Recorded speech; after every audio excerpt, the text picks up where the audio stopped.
Ketika kader-kader Demokrat meminta agar Anas Urbaningrum tidak dikait-kaitkan atau tidak dibenturkan dengan SBY dan Demokrat. Ini kan menunjukkan kalau mereka takut. Nggak mau dibenturkan katanya. Gimana ceritanya? Lawang Anas yang mau. Ya karena kalau nggak bisa dibenturkan berarti diseruduk. Ditabrak gitu kan.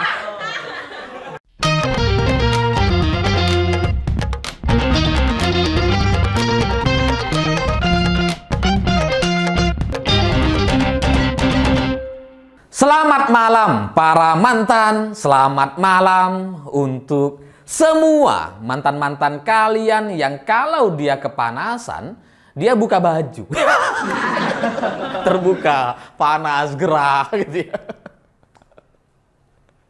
Nah, cerita-cerita semacam itu bagi saya jadi mirip sekali dengan cerita kader Partai Demokrat. Karena nampaknya sekarang mereka lagi kepanasan gitu. Entah AC di Cikias lagi mati atau lupa bayar token. Jadinya nggak ngidupin AC, panas, gerah. Ya karena Kamhar dan Herzaki Mahendra itu sekarang merespon isu terkait Anas Urbaningrum. Karena menurut keduanya gitu ya, Anas ini nggak ada hubungannya dengan Partai Demokrat atau SBY. Gimana ceritanya nggak ada hubungannya? Anas ini kan dulu ketua umum Partai Demokrat, masa iya nggak ada hubungannya? Ya adalah bahwa Anas sudah masuk penjara dan sebagainya, itu tetap aja ada hubungannya gitu ya. Lawang Andi Malarangeng aja masih ada kok. Masa iya Anas nggak ada? Padahal dia dulu ketua umum partai gitu kan. Itu kan ada sejarahnya, jadi salah kalau kemudian dianggap nggak ada hubungannya. Apalagi kalau kemudian Herzaki Mahendra dan Kamhar mengatakan bahwa kalau Anas ingin mempertanyakan, mencari keadilan dan sebagainya, ya sebaiknya tanyakan kepada KPK atau Abraham Samad atau Bambang Wijoyanto. Kalau nanya kepada Demokrat dan SBY, itu salah alamat katanya. Ini bagi saya adalah sebuah pernyataan yang seharusnya tidak pernah dinyatakan. Karena ketika Herzaki Mahendra atau Kamhar menyebutkan nama Abraham Samad, masih oke lah. Sampai sekarang Abraham Samad kan nggak ada hubungannya dengan Partai Demokrat. Tapi kalau Bambang Wijoyanto, itu kan dia menjadi kuasa hukum dari Partai Demokrat sekarang. Jadi kalau dengan isu Anas Urbaningrum kemudian kalian membuka atau menyeret-nyeret nama Bambang Wijoyanto, yaitu ibarat mantan kalian kalau lagi kepanasan buka baju. Jadi terbuka sekarang gitu kan. Orang mungkin juga sudah lupa, sudah gak ngerti gitu ya. Banyak orang gak tahu mungkin gitu ya. Kalau orang gak terlalu ngikutin Partai Demokrat mungkin gak tahu soal ini. Tapi karena sekarang disebut-sebut sama kalian Bambang Wijoyanto ini gitu ya. Akhirnya kita kan semua jadi tahu, oh ternyata memang dulu ada hubungannya itu. Makanya sekarang Bambang Wijoyanto ditunjuk sama AHY untuk menjadi kuasa hukum Partai Demokrat untuk melawan KLB Deli Serdang. Itu kan semakin terbuka. Semakin terlihat ada hubungannya gitu. Jadi pernyataan Herzaki atau Kamhar bagi saya adalah pernyataan yang nggak ngerti sejarah politik Partai Demokrat. Bahwa dulu ketika Bambang Wijoyanto masih di KPK, itu nampaknya memang sempat digunakan atau dimanfaatkan oleh SBY atau kekuasaan. Ya karena sekarang terbukti kok jadi kuasa hukum Partai Demokrat gitu. Jadi ini membuka luka lama, membenarkan apa yang sebenarnya kita sudah agak lupa gitu ya. Kita udah agak lupa nih, tapi sekarang malah dibuka lagi. Ya mirip seperti mantan kalian itu, buka. Jadi kelihatan kan sekarang gitu ya. Terus Herzaki Mahendra dan Kamhar juga mengatakan bahwa dulu ketika Anas ditangkap oleh KPK itu nggak ada intervensi atau campur tangan dari SBY katanya. Ini lagi-lagi pernyataan yang nggak ngerti sejarah partai politik Demokrat gitu. Karena dulu ketika Anas itu ditangkap sama KPK, itu kan jelas sprindiknya bocor gitu ya. Terus kemudian SBY dari Mekah berpidato, menekan, meminta agar segera diputuskan. Itu kan ada sejarahnya gitu. Jejak digitalnya, berita-beritanya masih bisa kita baca sampai sekarang. Nah kalau kalian bilang nggak ada campur tangan, itu omong kosong. Ternyata di jejak digitalnya, berita-beritanya masih ada semua itu. Ya tapi ya begitulah. orang-orang atau kader-kader Partai Demokrat gitu ya. Kita nggak bisa berharap mereka mengerti soal sejarah politik partai mereka sendiri gitu. Karena jangankan Herzaki atau Kamhar, AHY aja nggak ngerti. Ya loh, AHY itu baru masuk di partai gitu ya, masuk di partai itu kan 2017 gitu. Tiba-tiba jadi calon gubernur, terus kalah, terus tiba-tiba jadi ketua umum partai. Ya mana ngerti dia cerita-cerita kayak gini, mana ngerti gitu. Jangan-jangan malah lebih ngerti saya ini. Jadi kalau hari ini kader-kader Partai Demokrat itu kepanasan dan rame-rame buka baju gitu ya. Ya itu salah mereka menempatkan orang-orang yang nggak ngerti soal sejarah partai mereka sendiri gitu. Ya, tapi saya ngelihat juga bahwa nampaknya ini ada pengerahan atau instruksi gitu. Karena mirip nih, narasinya sama gitu ya, antara Kamhar dengan Herzaki ini sama. Pernyataannya tuh ya mirip-mirip lah. Bahwa ini nggak ada urusan dengan Demokrat atau SBY, ini urusannya sama KPK, sama Abraham Samad, sama. Kok bisa sama ya? Dua manusia hidup di dua tempat yang berbeda gitu ya, di rumah yang berbeda, otaknya berbeda, kepalanya berbeda, tapi sama narasinya. Udah kayak buzzer di Twitter gitu ya, kopas. Jadi nampaknya memang ada instruksi gitu, karena mungkin SBY sudah panik, sudah ngerasa tersinggung dengan pernyataan Anas kemarin. Sudah nggak nyenyak tidur kayaknya gitu, jadi kader-kadernya sekarang dikerahkan. Padahal kalau kita melihat pernyataan Anas Urbaningrum ketika dia meminta maaf gitu ya, itu kan nggak disebutkan nama SBY, nggak disebutkan nama Demokrat sama sekali gitu.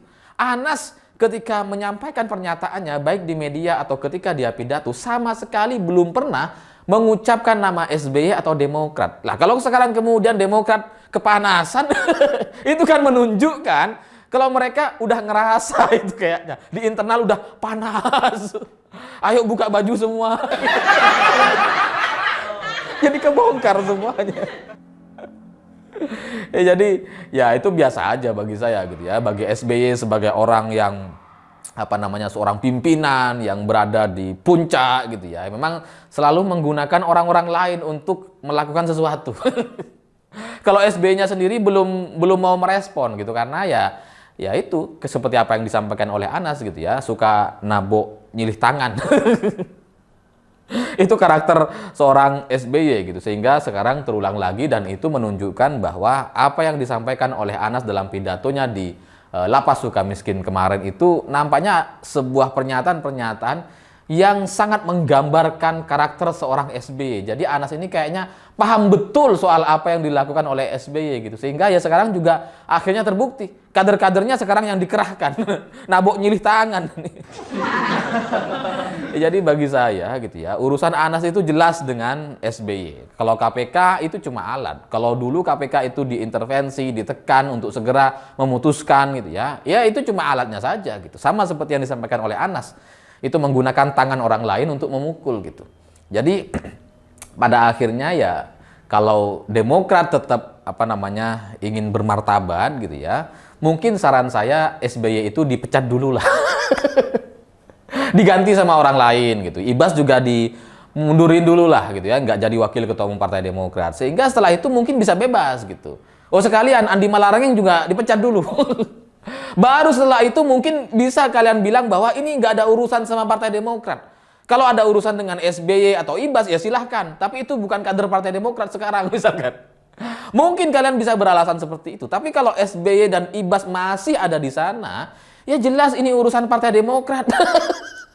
Lawang SBY kan jadi ketua majelis tertinggi partai gitu ya. Masa iya nggak ada urusan sama Partai Demokrat? Dan dulu gitu ya sejarahnya gitu ya, ketika SBY mengambil alih Partai Demokrat, ketika SBY masih jadi presiden, itu kan memang bermasalah itu. Anas masih belum tersangka, masih sprindiknya masih bocor, tapi sudah kemudian dilakukan pelengseran seorang Anas gitu. Lalu kemudian atas alasan fakta integritas ini harus mundur, ini harus diambil alih dan sebagainya gitu ya. Itu kan yang disampaikan oleh SBY dulu gitu. Yang kemudian sekarang dia ingkari semua itu alasan-alasan fakta integritas gitu. Ya buktinya Andi Malarangeng udah masuk penjara keluar terus kemudian jadi pengurus partai. Gak sesuai dong sama fakta integritas gitu kan. Malah menjabat lagi. Jadi ya itu nggak sesuai lah dengan pernyataan atau sikap SBY yang dulu ketika dia mengambil alih Partai Demokrat. Dan kemudian Demokrat hari ini ketika menempatkan AHY sebagai ketua umum partai gitu ya, itu kan juga memang kelihatan bahwa upaya-upaya untuk membegal, untuk mengambil alih Partai Demokrat itu menjadi partai keluarga, itu kan terbukti adanya gitu. Padahal SBY bukan salah satu pendiri Partai Demokrat dulunya.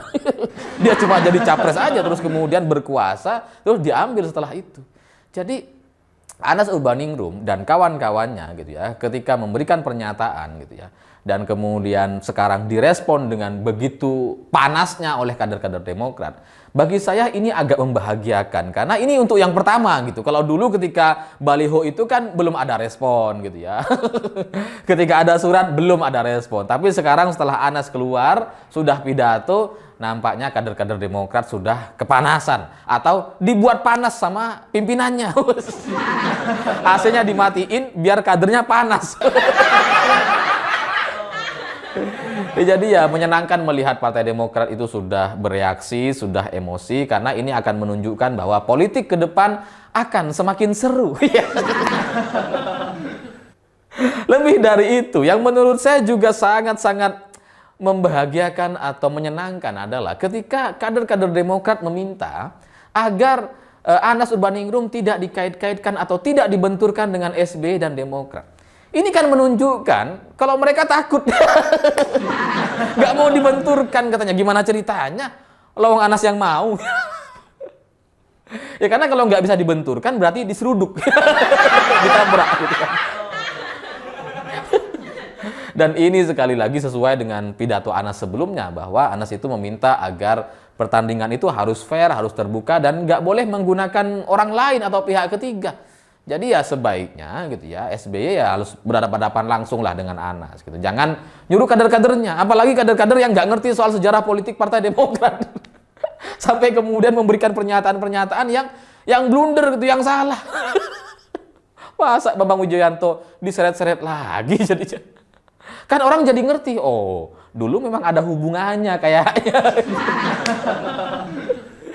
Jadi ya semoga ke depan ini lebih menyenangkan, lebih terbuka gitu ya, pertarungan antara Anas dengan SBY, dan semoga itu menjadi pembuka bagi Demokrat untuk tidak masuk ke Senayan lagi.